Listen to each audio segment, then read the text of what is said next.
months have been like for him. So where does he go from here? We'll discuss his options. Despite being the king, is Derrick Henry the most disrespected player in the NFL? We'll tell you why we're asking. And it didn't even take Patrick Mahomes a day to get right back to his old tricks. Good Thursday morning, everyone. Welcome to First Things First. Jenna Wolf, we got Joy Taylor in for Nick Wright this morning. Joy, good morning to you. Brandon Marshall, Kevin Wiles. You still impressed by the no-look passes, Joy? Or are they getting like a little old at this point? How can that get old? Look at that. It's amazing. It's become commonplace for Patrick Mahomes already. I'm used to it. I need to see more. Impress me harder. All right, we'll get to all that in a second. We got to start this morning in Green Bay. So the Packers opened training camp yesterday, and Aaron Rodgers opened up about everything that led up to it. Unfiltered would be an understatement.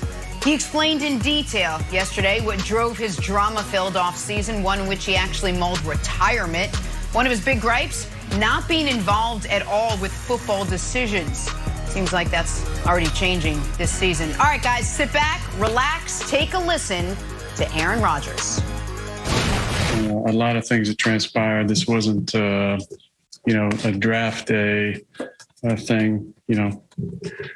This was started with a conversation in February that the season ended. And I just expressed, my desire to be more involved in conversations directly affecting my job. Also, I wanted to help the organization maybe learn from them some of the mistakes in the past, in my opinion, about the way that some of the outgoing veterans were treated. And just the fact that we didn't retain a number of players that I felt like were core players to our foundation, our locker room. And then it kind of progressed from there into a commitment for the 2021 season and beyond. That really wasn't given at any time. So for me, I had to assess the situation, not necessarily wanting to be a lame duck quarterback, especially after an MVP season, which I think you can understand. And then the other part in February was wanting to be a part of conversations involving free agents, which has never happened in my career. If you can't commit to me past 2021, and I'm not a part of recruiting process and free agency, if I'm not a part of the future, then instead of letting me be a lame duck quarterback, if you want to make a change and move forward, then go ahead and do it. That obviously didn't happen. I said it wasn't about the money, and the way that felt, kind of just doubled down on that. Nothing really changed throughout the summer.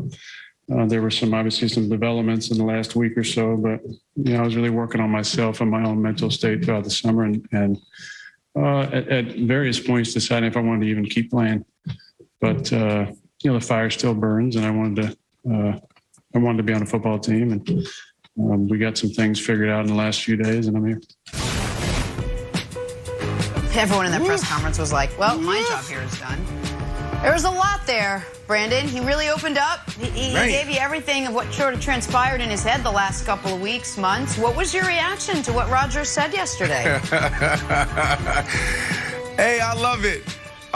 Joy, I think they call you, what did Uncle Shannon give you the nickname? Queen Petty. What did he say? You're Queen Petty? Well, they call me Messy B. I'm Messy B. I love all of this, Queen Petty. Like, this is who I am. This is what I think the NFL needs to be, the MLB needs to be. We need more of this. We need more real, authentic conversations.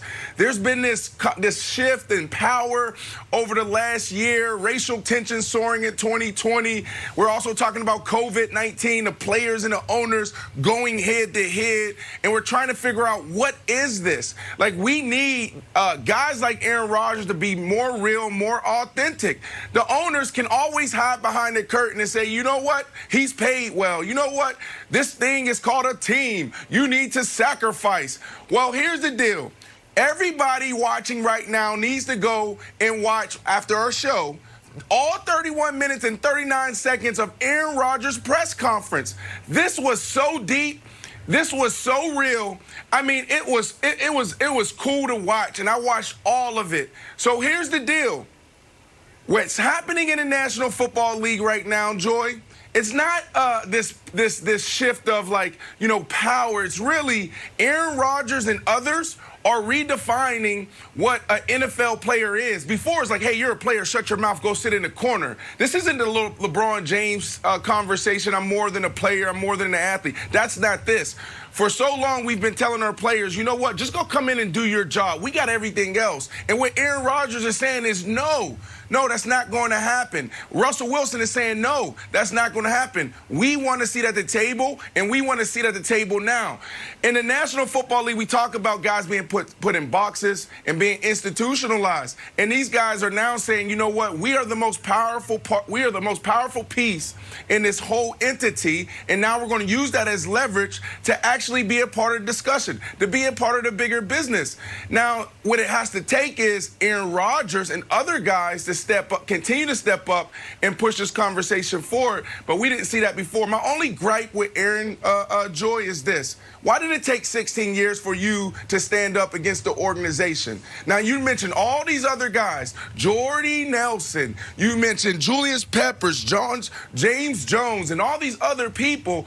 Well, when your contract is up for discussion and you're in year 16 and they're about to treat you this way, now you want to go back and say, hey, why did you treat the other guys that way? You were Aaron Rodgers, starting quarterback of that franchise for 14 years. You should have done that before.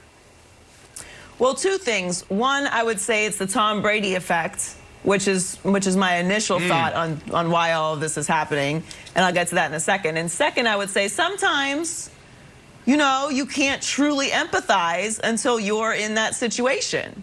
So, you know, you can say you support the other guys, and I'm sure he does, but maybe, you know, this is the part of the reason why he is standing up the way he is now is because, like you said, now he's the guy who they're kind of phasing out of the organization. Trying to push out, yeah. Right. Now, he's been a great company man for a very long time, and now he's in a different situation, and he's realizing, hey, wait a minute. I'm Aaron Rodgers. You can't do this to me. And he's played his cards. I thought he was brilliant yesterday. You were watching an intelligent person play their hands brilliantly. He wasn't emotional, but had just enough humility. He made great points. He landed them. He took little jabs, but not too much. And he kept it real. I mean, it was a master class in, I mean, he read them to the T, honey. Oh, I loved it. I was here for every second of it and enjoyed it. Because we have been through a lot. Oh, I loved it. I mean, but it was really measured. It was really measured. It was really transparent. And I thought he really got his point across from his mouth, which I think was important. I didn't know how Aaron Rodgers was going to handle it.